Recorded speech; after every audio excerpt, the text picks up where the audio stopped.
이 이야기는 한 작은 시골 마을에서 시작된다. 서울에서 빠듯한 직장생활 끝에 잠시 쉬고 싶었던 나는 할머니 댁이 있는 이 시골 마을로 내려갔다. 할머니 집은 오래된 한옥으로 마루가 있는 작은 정원과 뒷산이 함께 어우러져 고요하고 아늑한 곳이었다. 도착한 지 이틀째 되던 날 밤, 할머니께서는 갑자기 중요하다는 볼일이 있다며 잠시 마을 회관에 다녀오겠다고 하셨다. 나는 혼자 집을 보게 되었고 아무 일도 없겠지 생각하며 TV를 틀어놓고 있었다. 그런데 시간이 자정을 넘어서자 갑자기 이상한 소리가 들려왔다. 마치 누군가 마당을 걷는 듯한 소리였다. 처음엔 바람이 흔들리는 나무까지 소리겠거니 하고 넘겼다. 하지만 소리는 점점 더 뚜렷해졌고 마치 발소리가 문 앞까지 다가오는 것 같았다. 두려운 마음에 조용히 문틈으로 밖을 내다봤지만 아무도 보이지 않았다.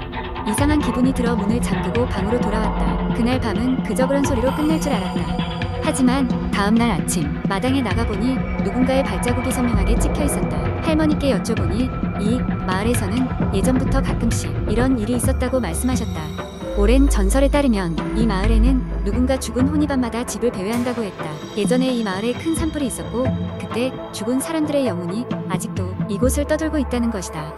나는 별다른 일이겠거니 하며 넘기려 했지만 그날 밤은 더욱 심상치 않았다. 밤늦게까지 잠이 오지 않아 누워있었는데 다시 그 발소리가 들려왔다. 이전보다 더 분명하고 무거운 발소리였다. 그리고 이번에는 창문을 두드리는 소리마저 들렸다. 심장이 철렁 내려앉았다. 무서움에 몸이 굳어버렸고 어떤 행동도 할 수 없었다. 그러던 중 바람결에 도와줘 라는 희미한 소리가 들린 듯했다. 누구의 장난인가 싶어 창문을 열어보았지만 여전히 아무것도 보이지 않았다. 다음날 더 이상 이 상황을 참을 수 없었던 나는 할머니에게 모든 사실을 털어놓았다. 할머니는 한숨을 쉬며 예전에 이 집에 한 가지 사건이 있었음을 말씀해 주셨다. 바로 이 집에서 사셨던 전 주인이 산불로 가족을 잃고 홀로 시름에 잠긴 채 세상을 떠났다는 이야기였다. 그 이후로 그 혼이 여전히 이 집을 지키고 있는지도 모른다는 것이었다. 할머니의 이야기에 나는 큰 결심을 하고 그날 밤 다시 한번 방에서 소리를 기다렸다. 그리고 다시 야심한 밤 발소리가 들리자 나는 용기를 내어 말했다. 당신이 원하시는 게 무엇이든 우리는 당신의 힘든 일을 이해하고 돕고 싶습니다. 그러자 놀랍게도 소리는 멈췄다. 창밖에는 그 어떠한 발자국도 남지 않았다.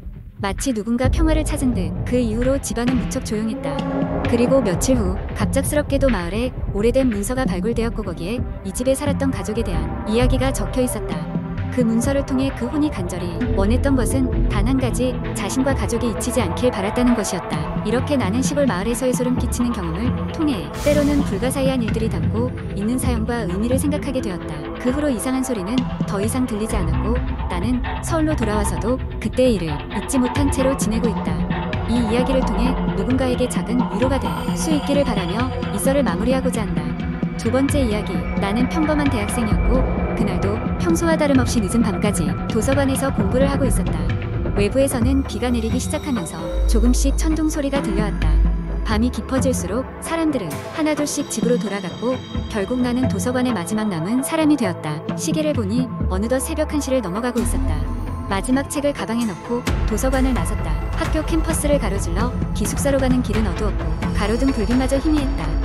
비는 점점 거세졌고 우산도 없는 나는 후드티에 모자를 푹 눌렀으며 빠른 걸음으로 기숙사를 향했다. 그러다 갑자기 뒤에서 누군가 나를 따라오는 발소리가 들렸다. 설마 이 시간에 의아해서 뒤를 돌아봤지만 아무도 없었다. 그냥 빗소리 때문에 잘못 들은 걸 거라 생각하며 다시 걷기 시작했다. 그런데 또다시 그 발소리가 들렸다. 이번에는 더 가까이서 더 명확하게 뒤돌아보았지만 여전히 아무것도 보이지 않았다. 기분이 섬뜩해진 나는 발걸음을 재촉했다. 그런데 발소리는 마치 내 속도를 따라오는 듯같이 빨라졌다. 두려움에 온몸이 얼어붙을 것 같았다. 머릿속에는 온갖 공포 이야기들이 스쳐 지나갔다. 뉴스에서 들은 묘지 귀신 이야기라든지 캠퍼스에 돌아다니는 유령 설화 같은 것들 말이다.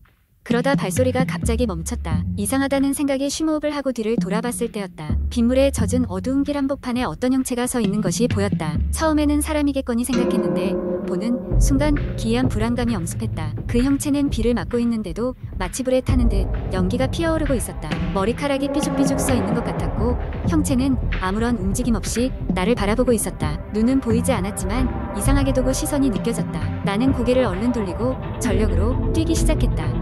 등 뒤로 다시 발소리가 들려왔지만 멈출 수 없었다. 혼자라는 두려움에 그저 기숙사까지 달려가는 것 외에는 다른 생각을 할 수 없었다. 다행히 기숙사에 도착하자마자 현관문을 세게 닫고 잠갔다. 숨을 몰아쉬며 조금의 안도감을 느끼려는 순간 창문 쪽에서 무언가의 기척이 감지됐다. 숨소리를 죽이며 창문 너머를 바라본 나는 피가 얼어붙는 기분이 들었다. 아까 그 형체가 기숙사 밖에서 여전히 나를 바라보고 있는 것이었다. 발이 움직이지 않았다. 창문을 닫고 커튼을 쳐야 한다는 생각은 했지만 그저 그 형체의 눈에서 벗어날 수가 없었다. 그런데 그 형체는 천천히 손을 들어올려 나를 향해 손짓을 하기 시작했다. 무언가를 말하려는 듯 손가락을 까닥였다. 그 순간 문득 머릿속에 어떤 기억이 떠올랐다. 몇 해 전 이 기숙사에서 학우 한 명이 안타깝게도 스스로 목숨을 끊었다는 소문이었다. 그 친구는 이곳에서 가장 외진 방에 살았고 아무도 그와 가까이 지내지 않았다고 했다. 그리고 이상하게도 그가 남긴 마지막 메시지가 외로워서 라는 단어로 시작한다고 들은 적이 있었다. 그 사실이 머리를 스치고 지나가자마자 나는 정신을 차리고 커튼을 힘껏 닫았다. 그리고 방에 불을 모두 켜고 책상을 옮겨 문을 막았다. 그날 밤 나는 결코 잠들 수 없었다. 날이 밝을 때까지 형체가 나타나지 않기를 바라며 깨어 있었다. 그 이후로는 밤늦게 도서관에 남아있지 않았다. 아침이 되어서야 불이 켜진 밝은 캠퍼스를 걸어 다녔고 사람들 틈에 꼭 섞여 다녔다. 그리고 기숙사 방 창문은 항상 두꺼운 커튼으로 가려놓았다. 혹시 어두운 밤 그 형체가 다시 나타날까 두려웠기 때문이다. 이 이야기를 친구들에게 말했을 때 그들은 단순한 환상이나 피로에 의한 것이었을 거라고 웃어 넘겼다. 하지만 가끔씩 시험 기간이 되면 그 비 오는 밤의 경험이 생생히 떠오르곤 한다. 내 경험이 정말 상상 속의 일이었을지 아니면 이 캠퍼스 어딘가에 고독한 영혼이 떠돌고 있는 건지는 아무도 모를 일이다. 세 번째 이야기. 옛날 옛적 대한민국의 어느 작은 마을에는 낡고 오래된 폐가가 하나 있었다. 마을 사람들은 저마다 그 집에 대한 무시무시한 소문을 알고 있었지만 아무도 그 집의 진짜 비밀을 알지는 못했다. 그 집에 얽힌 이야기들은 입에서 입으로 전해지면서 점점 더 소름 끼치는 전설이 되어갔고 그래서 마을 사람들은 차라리 그 집에 대해 말하는 것을 꺼려했다. 그 집의 첫 번째 전설은 집의 원래 주인인 한 노부부에 관한 것이었다. 그들은 한때 행복한 가정을 꾸리고 있었지만 전설에 따르면 어느 날 밤 갑자기 실종되었고 그 이후로 그 누구도 그들을 본 적이 없다고 한다. 탐욕스러운 이유식은 집을 차지하려고 시도했으나 그 후로 혼자 있을 때마다 그들은 주인의 비명 소리와 물건이 부딪히는 소리를 듣고 도망치곤 했다. 두 번째 이야기는 더 신비로운 요소가 깃들어 있었다. 몇 년이 지난 후 한 젊은 예술가가 조용히 작업할 수 있는 장소를 찾다가 그 폐가를 발견하게 되었다. 그는 마을 사람들의 경고에도 불구하고 그 집에 머물기로 결정했다. 하지만 얼마 지나지 않아 그의 행동은 점점 더 이상해졌고 그는 사방에 보이지 않는 사람과 대화하는 듯했다. 심지어 본인이 그린 그림 속 인물들과 직접 대화하곤 했다. 어느 날 그의 비명 소리와 함께 집에서 뛰쳐나온 그는 이내 자취를 감추었고 그 이후로 그를 본 사람은 아무도 없었다. 남겨진 그의 그림 속에는 불길한 미소를 짓고 있는 사람들이 그려져 있었는데 마치 그림은 그가 본 것 혹은 그가 두려워했던 것들의 그림자처럼 보였다. 그렇게 그 집은 다시 방치되었다. 그러다 아이들의 호기심에 의해 다시 문이 열리게 되었는데 그 중에서도 특히 용감한 한 아이는 집 안으로 들어가는 용기를 냈다. 집 안은 먼지와 거미줄로 가득했고 한쪽 구석에서 녹슨 철문을 발견했다. 문을 열자 계단이 아래로 이어져 있었고 아이는 곧잘 호기심을 이기지 못하고 그리로 내려갔다. 그곳에는 오랜 세월 동안 누구의 눈에도 띄지 않았던 작은 방이 있었고 그 방 한가운데에는 오래된 일기 한 권이 놓여 있었다. 그 일기의 자필은 점점 흐려지는 원망하며 절망과 두려움이 반짝이를 선명히 드러냈다. 우리를 여기서 구해줘 라는 문장이 여러 번 반복되어 있었고 그 문장이 쓰일 때마다 강렬한 힘이 느껴지는 듯했다. 아이는 서둘러 뛰쳐나와 그 일이 무서운 꿈이길 바라며 일기를 덮어두었다. 그러나 소문에 따르면 그날 이후로도 꾸준히 그 집에 이상한 소리들이 들린다고 한다. 지나가는 사람들마다 으스스한 기운을 느끼며 누구도 그 집에 가까이 가지 않으려 한다. 마치 어떤 비극적인 영혼들이 여전히 그곳을 떠나지 못하고 헤매고 있는 듯한 기분을 자아낸다.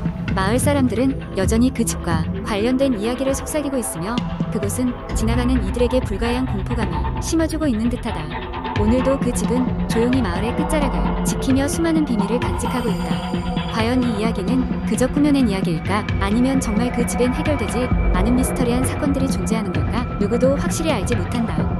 다만 그 집은 언제나 마을의 공포 이야기 속에서 빼놓을 수 없는 중심이 될 뿐이다.